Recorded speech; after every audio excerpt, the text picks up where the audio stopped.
For years, the bird lobbyists in Washington have led you to believe that birds are majestic creatures. That birds play a vital role in the Gulf ecosystem. And that the oil leak is a bad thing.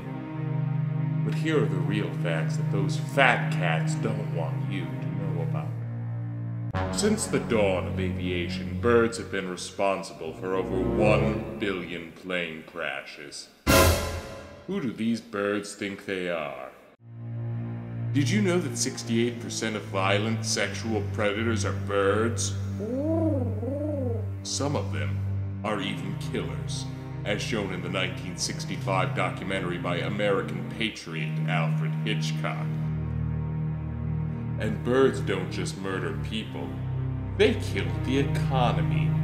Seen here, former AIG chief executive Egret C. Gullenstein. You know, a lot of people, they talk about change, but here at BP, we're working every day to make a difference. Now, we're not sure exactly how many birds we've killed, but trust us, it's a lot. BP. Changing everything.